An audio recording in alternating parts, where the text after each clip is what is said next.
What is up, guys? I'm KBHD here, and my God, take a look at that feature. This is the brand new Xiaomi Mi Mix, the new world's most interesting phone in my opinion. So you remember the sharp aqueous crystal from a couple of years ago, that bezel-less phone that I've showed before, but with the chin that kind of made it look like an old Zune HD? This Mi Mix is a 2016 reincarnation of that concept, and it's beautiful. I love seeing companies go all in on like crazy unique gambles like this. People like to keep saying smartphones are boring. Well, sure, we've technically seen this before, but this phone takes it to the next level. I don't care. It has a 91.3% screen to body ratio, so almost no bezel on any of the three top sides, and a small chin. The huge display flows right up to the edges of the phone, so it just kind of looks and feels like you're holding just the display in your hands. It looks like the future. And this time, it's a 6.4-inch display, so you're fitting an absolutely huge screen into the footprint just a little bit larger than some phones today that have a 5.5-inch display. It's obviously still going to be a huge phone for pretty much everyone, obviously. I couldn't reach all the edges with one hand, and I usually can with any phone. But of course, Xiaomi thought of this, and they included in the software a unique little feature to bring the navigation buttons further up, reachable on the display. So you can reach them at any time.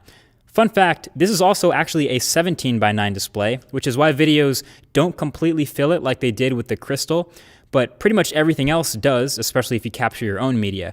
And the corners are curved. I don't know how much resolution from the official number you're going to be losing from this, but that curve, that is pretty. All four corners of the display are curved. And like I said, the chin isn't even that big this time. This feels much more 2016. You still have all your display drivers and your hardware and the front-facing camera and everything down there, but it's now all in a chin that's still smaller than the one in the Pixel, which isn't even bezel-less, obviously.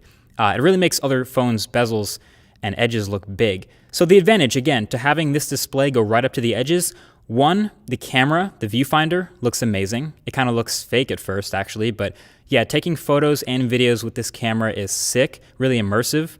Watching videos is also dope. When it's a native video, since it's a 17:9 display, you also leave the nav buttons up and don't lose any screen. But if it's YouTube or something, some third-party app, it hides the nav buttons, and then you get these little black bars. Still looks pretty great, though.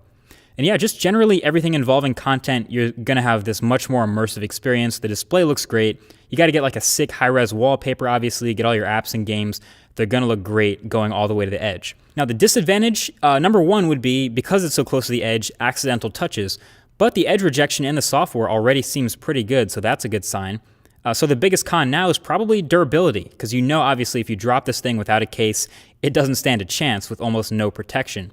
And this polished ceramic body is about the slipperiest phone of all time, seriously, and as far as I know, there's only one case for it, the one that comes in the box, and no skins for it, so really, it's incredibly slick.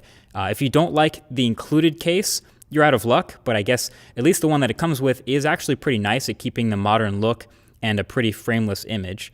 Now, this is already miles past the sharp aqueous crystal as far as usability. You can see it's running Android with MyUI on top of it. We already saw the usability feature for having the big screen, and that's because this phone is actually going to be sold. It has a price, roughly $500, and a date that it's going to go on sale, November 4th. So this thing is real. The phone you're looking at, the one I'm holding right now, has a Snapdragon 821 chip, 6 gigabytes of RAM, 256 gigs of storage, a 24-bit high-quality DAC, dual SIM card trays, a 4,400 milliamp hour battery, and a 16-megapixel camera. It's ready to hit the streets. I mean, these are top-notch specs. So the proximity sensor that's usually on the top of the phone has been replaced by an ultrasound sensor for the same purpose, and the earpiece for hearing your phone calls that's also usually at the top is now a piezoelectric speaker that vibrates the metal frame of the phone to generate sound. This is a smartphone concept/dream come to life, and I am more than happy to share this kind of stuff with the world. Again, an easy route for a company you've never heard of is to just build something that's really close to what's already familiar with people. That's a big reason why you'll see so many iPhone clones. But this crazy gamble of a phone that they actually made, that's actually meant to be sold, I love it. I love it. It's like if you said smartphone design was getting boring, this one's for you. Welcome to 2016. It's not even available in the US right off the bat, but I hope it does well enough over in China that they do bring it over here. I'm glad it exists. What do you think? Would you rock this? Just throw a Pixel launcher on and call it a daily driver?